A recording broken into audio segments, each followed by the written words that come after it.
Good morning, everyone. Today we are going to start a new chapter in political science, and it is called Globalization. This is the last chapter, chapter number 9, and it is called Globalization. Now you must be wondering, there was a similar chapter, Globalization, in class 10, and it was in economics. And here, this is part of politics, okay, political science. It's very difficult to distinguish that this thing relates to economics and this thing relates to politics. In today's world, it's very hard to distinguish. The relationship between countries, the political relationship are also dependent on economic understanding of each other's market. So they intermixed, in fact. Okay, a lot of these concepts you just can't separate them. You just can't say that this is economics and this is politics. You can't really clearly divide them. Okay. So globalization will be studying in a wider context. जो चीज़ समझनी है वो ये कि class 10th में हमने globalisation के economic effects पढ़े थे. इकोनॉमी पे क्या असर पड़ता है, लोगों के काम पर क्या असर पड़ा है, उनकी अर्निंग पे क्या असर पड़ा है. But it is a very wide concept and in class 12th you'll be learning about globalization in a new light. क्योंकि ग्लोबलाइजेशन का असर केवल इकोनॉमी पे नहीं पड़ता है, इसका केवल इकोनॉमिक मैनिफेस्टेशन नहीं है. It has got many manifestations. इसका कई दिशा में इसका इम्पैक्ट होता है. इकोनॉमी में होता है, कल्चर पर होता है and political. Okay, so globalisation का इफेक्ट हम देख रहे हैं. It's there in political relationship of countries, it is in the sphere of economics and it is also in the sphere of culture. सब कुछ अफेक्ट करता है ग्लोबलाइजेशन. इकोनॉमी अफेक्ट करता है, कल्चर अफेक्ट करता है, politics affect करता है. How? That we will see. But we need to understand globalization in a much wider context. Okay? हम पहले जो हम समझते थे वो ये कि ग्लोबलाइजेशन का लोगों के अर्निंग पे क्या असर होगा.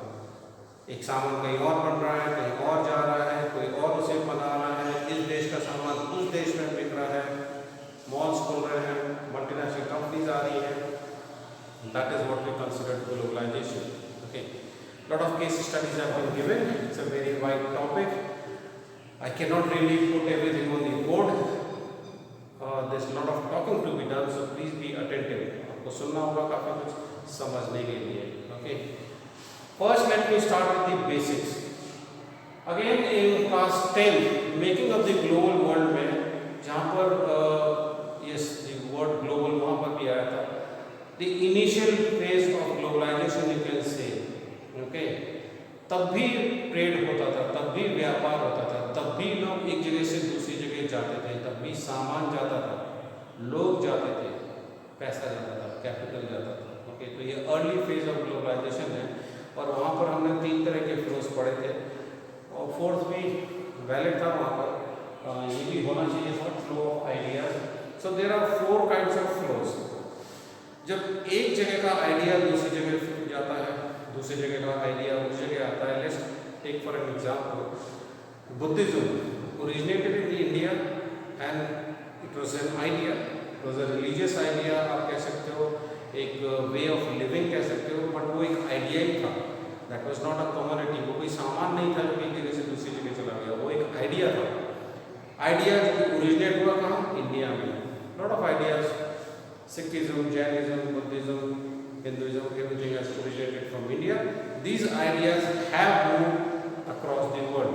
जिसमें से सबसे ज़्यादा अगर हम बात करें तो बुद्धिज्म गया है. एक रिलीजियस आइडिया, एक वे ऑफ लिविंग, और ये आइडिया ओरिजिनेट होता है इंडिया में. एंड टुडे वी सी कि जहाँ से ओरिजिनेट हुआ वहाँ पर ये आइडिया कम रह गया है एंड बाहर की दुनिया में ये ज़्यादा है. So if you talk about Sri Lanka, Malaysia, Indonesia, Korea, Japan, China, all these countries they are all Buddhist. Okay, and Buddhism वहाँ ज़्यादा है, हमारे यहाँ कम है. तो क्या चीज़ फ्लो हुई थी? वो आइडिया था कि इंडिया से फ्लो होके बाहर चला गया. Flow of capital. When Britishers were ruling here, the capital was flowing here. Our capital was flowing there. Okay, when Europeans they invested in Africa, तो उसके उनका पैसा वहाँ आ रहा था. Americans, the Britishers and the Europeans, they invested in America. Movement of capital, paisa, money. Okay. Flow of goods of course silk routes के समय से, बहुत पुराने समय से हो रहा है।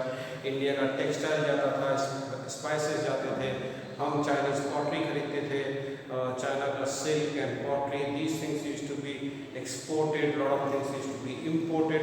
सो दिस इंपोर्ट एंड एक्सपोर्ट पहले भले ही कम होता हो, सिल्क रूट के जरिए होता हो, लेकिन ये होता था। गुड्स जो कि एक जगह होते थे, they move to the different parts of the world.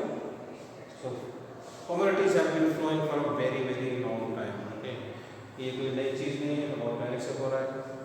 Flow of people moving from one part to another, okay, not just one and two. ये travelers की बात नहीं हो रही है, it's not about Farhan and Yuan Tsang and Ibn Battuta and Al-Bruni traveling to other parts of the world. ये उन individuals की बात नहीं हो रही है, ये बात हो रही है labor in large numbers, endangered labor।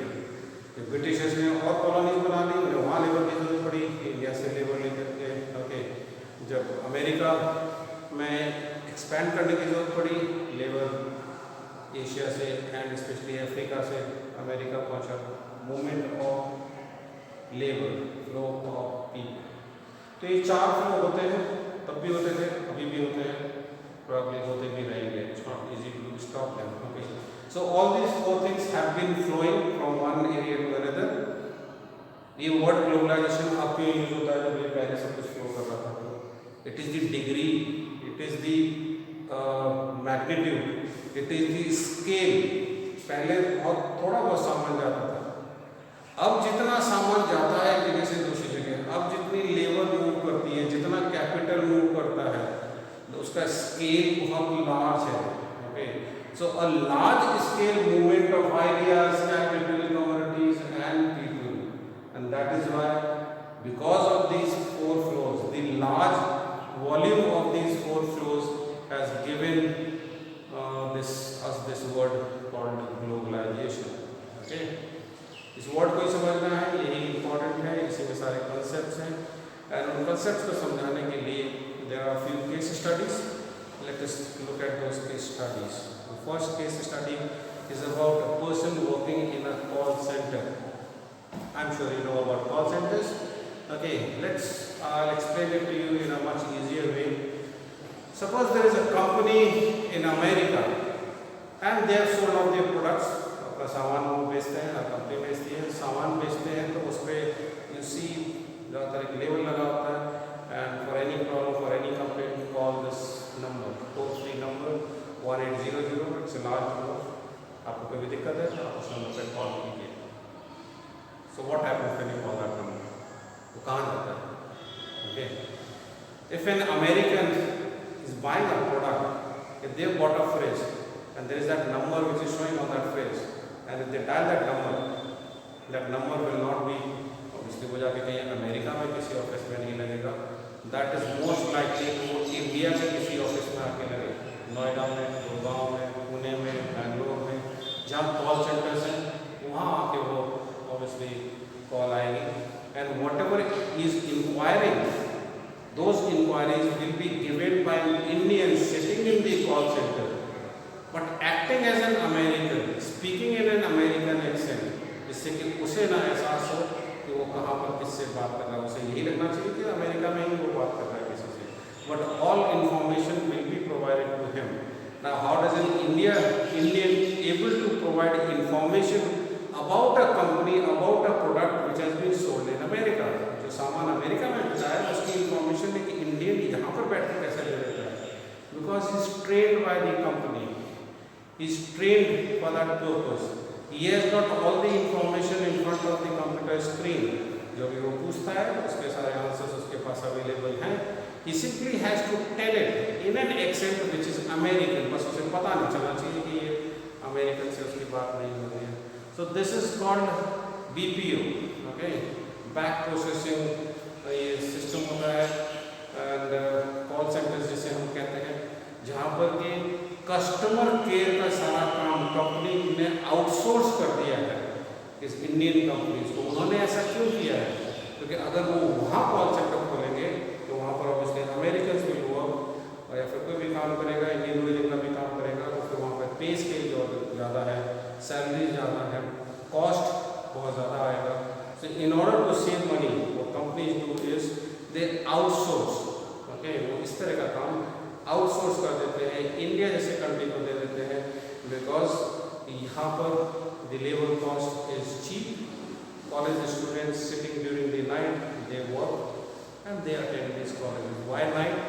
क्योंकि जब अमेरिका में दिन होता है, यहाँ रात होती है, तो अगर अमेरिकन कस्टमर्स को डील करना है then obviously you have to work in the night. तो ऐसा ही है, Janardan he works in a call centre, he leaves late in the evening, वो ऑफिस ही जाता है इवनिंग को for work, because John when he enters his office he becomes John, Janardan उसका नाम है, फिर वहाँ पर उसका नाम जॉन हो जाता है।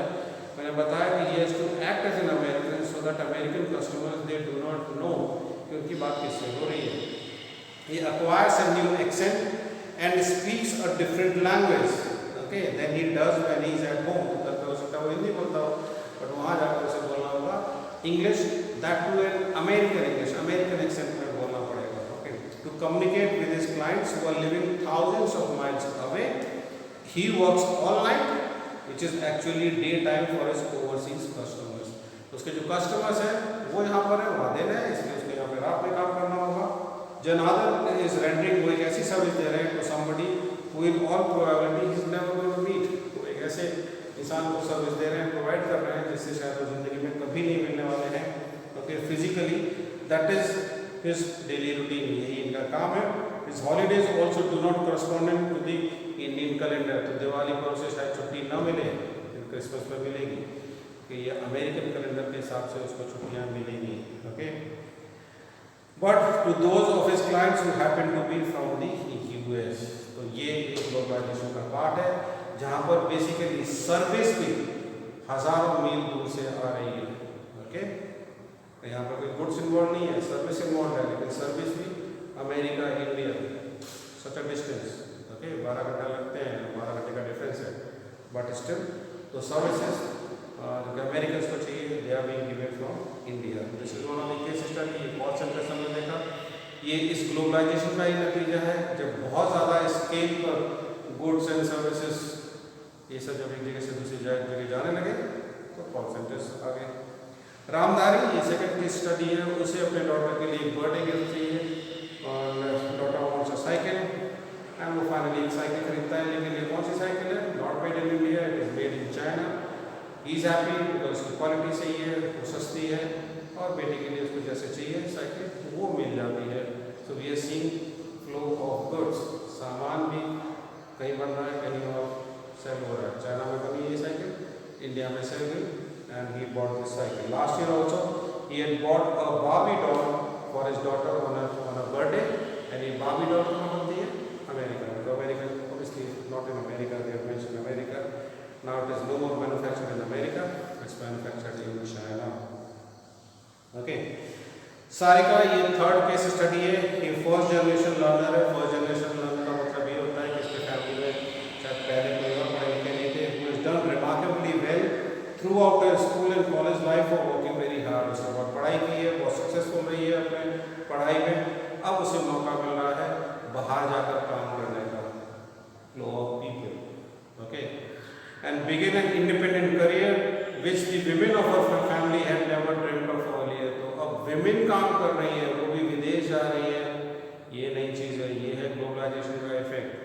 While some of her relatives are opposed, she finally decides to go abroad because of the new opportunities that have been made available to her generation.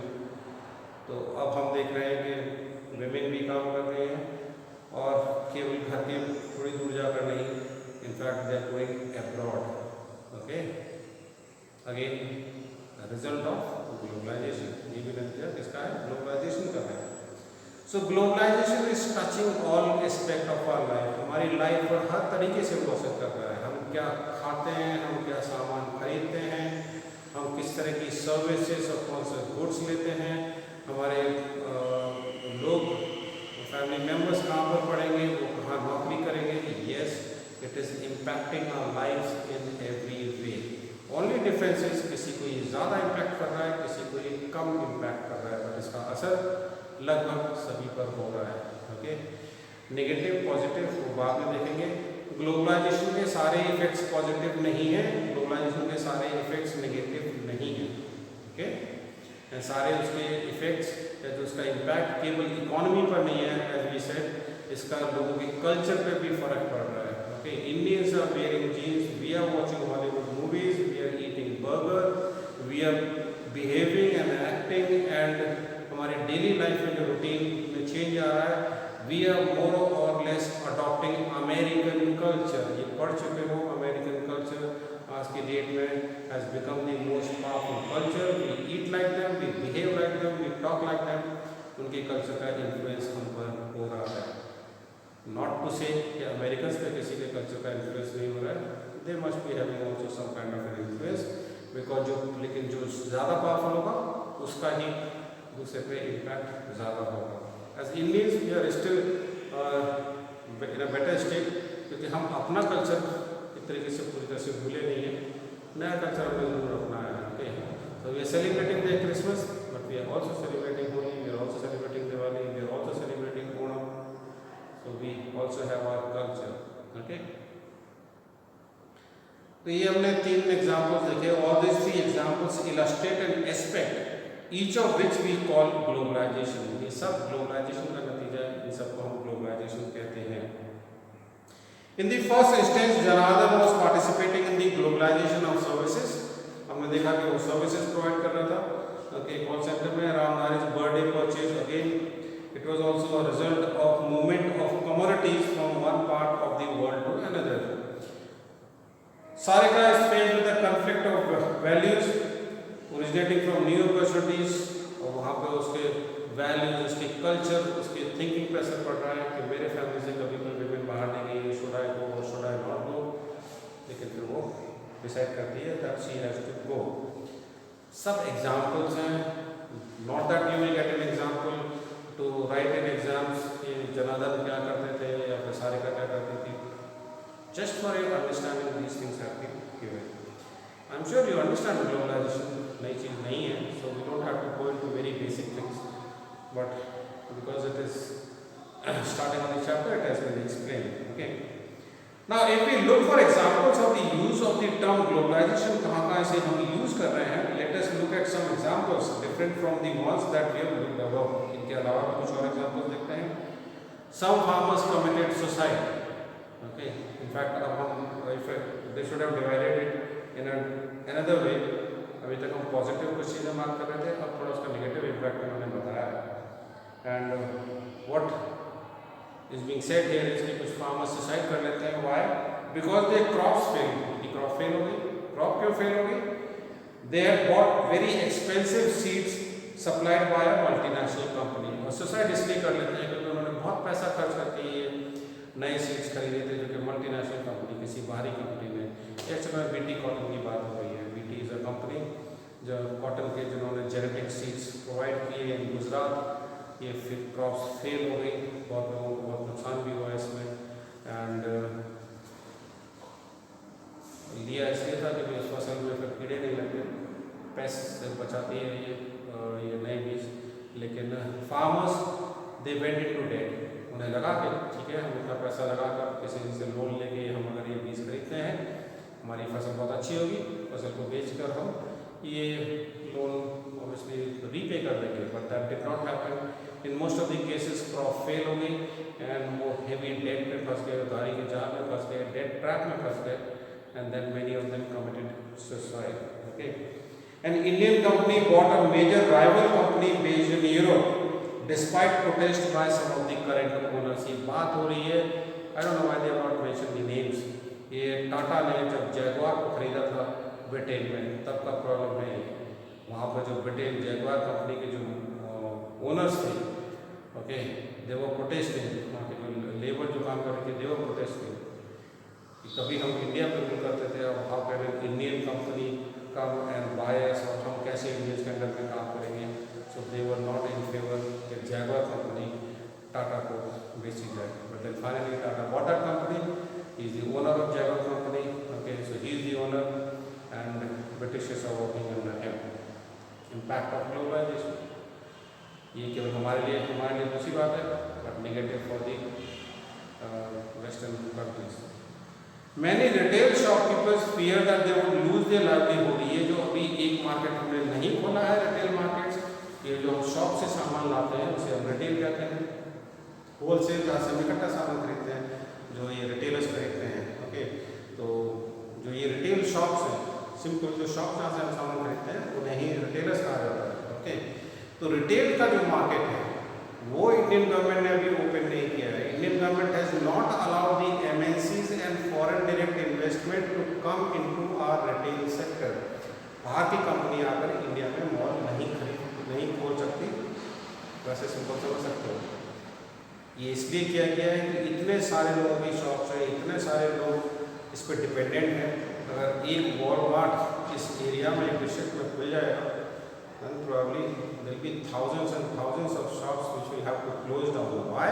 क्योंकि वॉलमार्ट सामान अच्छा बेचेगा, सस्ता बेचेगा और डिस्काउंट्स देगा, और ये जो शॉपकीपर्स हैं ये कम्पीट नहीं कर पाएंगे and then have to close their shops. इसी डर की वजह से ये मार्केट नहीं खुला है। सो मैनी रिटेल शॉपकीपर्स को डर है कि वो उनका लाइवलीहुड चला जाएगा if some major international companies open retail chains in the country। तो वॉलमार्ट की बात हो रही है, स्पेशली अगर वॉलमार्ट इंडिया आ गया तो फिर बहुत सारे इंडियंस का कस्टमर्स के लिए बहुत अच्छी बात होगी। Customers will get better products at a cheaper rate, but very bad for the people who are into retail sector. और फिल्म प्रोड्यूसर इन मुंबई, उनको अक्यूज किया गया कि भाई उन्होंने हॉलीवुड मूवी से प्लॉट को उठाया, स्टोरी को उठाया और इंडियन मूवी बना दी। A militant group issued a statement threatening college girls who wear western clothes। ये भी होता है हमारे ट्रेडिशंस में, एक type of particular type of clothes पहनना होता है, और ये वेस्टर्न इन्फ्लुएंस की वजह से व्हेन वी सी कि college girls are wearing a dress जो कि कुछ लोगों को लगता है कि इनएप्रोप्रिएट है, तो sometimes they start putting pressure कि why are you wearing western clothes. Okay, so we are also seeing some negative impacts here. These examples show us that globalization need not always be positive। जरूरी नहीं है कि उसका हमेशा positive impact हो, उसका negative impact भी होता है। I don't know why they are considering them negative, okay, but yes, उसका इम्पैक्ट नेगेटिव पॉजिटिव दोनों होता है। There are many who believe that globalization has more negative consequences। अब ये डिपेंड करता है, कुछ लोगों का मानना है कि इसके नेगेटिव कॉन्सिक्वेंसेज ज़्यादा हैं। जब मनमोहन सिंह ने इसको 1991 में इस प्रोसेस को स्टार्ट किया and Indian markets they started opening, obviously हमने इसीलिए किया था, खैर बड़ी मजबूरी भी थी, बट हमने इसीलिए किया था बिकॉज हम इसके पॉजिटिव इफेक्ट्स को ज़्यादा वैल्यू करते हैं। आज भी अगर देखा जाए तो इसके पॉजिटिव इफेक्ट्स भी बहुत हैं, यस इसके नेगेटिव इम्पैक्ट्स भी हैं। तो कुछ लोगों का मानना है कि इसके नेगेटिव इम्पैक्ट ज़्यादा है। Okay, so there are many who believe that globalization has more negative consequences than positive। These examples also show us that globalization need not be only about the economic issues। ये केवल economy की बात नहीं है, ये culture की भी बात है। ये जो गर्ल्स का एक पर्टिकुलर टाइप ऑफ क्लोथ पहनना कॉलेज में, इसमें कहाँ से इकोनॉमिक्स आ गई? Okay, this is all about culture. Okay, these examples also show us that globalization need not be only about the economic issues nor in the direction of influence always from the rich to the poor countries। ऐसा नहीं है कि हमेशा rich countries ही poor countries को influence करती हैं, poor countries भी rich countries को इन्फ्लुएंस करती हैं एंड बहुत बुरी तरह करती हैं। ओके, अमेरिकन्स आर वरीड कि इंडियंस एंड चाइनीज की वजह से उनकी नौकरियाँ चली गई हैं, उनकी फैक्ट्रीज वहाँ बंद हो गई, चाइना शिफ्ट हो गए, उनके कॉल सेंटर्स हमारे यहाँ आ गए and they are losing their jobs। So even the people of the rich countries are being affected because of the people of the poor countries। ये जनार्दन जिसको जॉब मिला है इंडिया में, जो कॉल सेंटर में काम कर रहा है, ऑब्वियसली इसकी वजह से किसी अमेरिकन की जॉब गई होगी। Okay, so it's both ways, not just the developed countries जिनका इम्पैक्ट डेवलपिंग वर्ल्ड में हो रहा है, डेवलपिंग कंट्रीज का भी असर इन डेवलप्ड कंट्रीज पे हो रहा है। Okay, since much of the usage tends to be imprecise, it becomes important to clarify what we mean by globalization। और यही मैंने पहले डिस्कस किया है, ये है ग्लोबलाइजेशन एंड लार्ज स्केल। यहाँ फ्लो लिखा हुआ है, यहाँ पे इसको put large scale flow of ideas, large scale flow of capital, large scale flow of commodities, large scale flow of people. Okay, so ये चारों चीजें इसलिए होने लगी हैं। Ideas moving from one part of the world to another. यहाँ पे idea का मतलब केवल रिलीजियस नहीं है, division example of Buddhism, but केवल रिलीजन के आइडियाज मूव नहीं करते हैं, लॉट ऑफ आइडियाज कैसे इकोनॉमी को चलाना है, कैसे कंपनीज को चलाना है, management skills, these are also ideas जो कि वेस्टर्न आइडियाज अब हम फॉलो करते हैं। सस्टेनेबल डेवलपमेंट, कैसे एनर्जी को ठीक से यूज करना है, कैसे उसे कंजर्व करना है, these ideas also flow from one part of the world to the another part. The crucial element is the worldwide interconnectedness। अब जो इसमें मेन जो रोल हुआ है, पहले क्यों नहीं हुआ, अब क्यों नहीं हो रहा है, एंड हम पढ़ेंगे this is because of this has become so advanced, telephones, internet, computers and fast moving vehicles, aeroplanes, ships, large scale ships, these things have really made globalization possible. Okay, the crucial element is the worldwide interconnectedness। अब हम एक दूसरे से connected हैं through internet. Okay, through obviously transportation techniques, all in the field of airways and water, have all improved very large ships। Okay, kilometre से ज़्यादा लंबी ships होती हैं, और इसकी 50,000, 10,000 कंटेनर्स, 20,000 कंटेनर्स उनमें होते हैं। These are very large ships who can move goods from one place to another, and they are also fast moving. Okay, so lot of technology that has help this to happen, and इसकी वजह से causes of globalization, what accounts for globalization. तो globalization में flow होता है ideas, capital, communities and people का।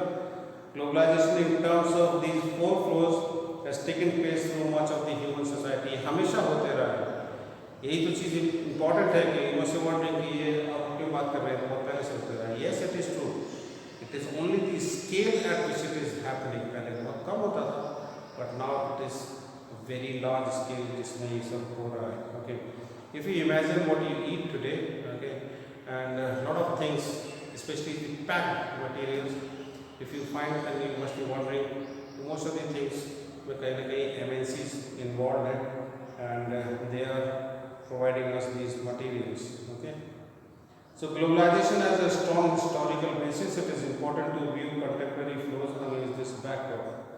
While globalization is not caused by any single factor, केवल ये responsible नहीं है।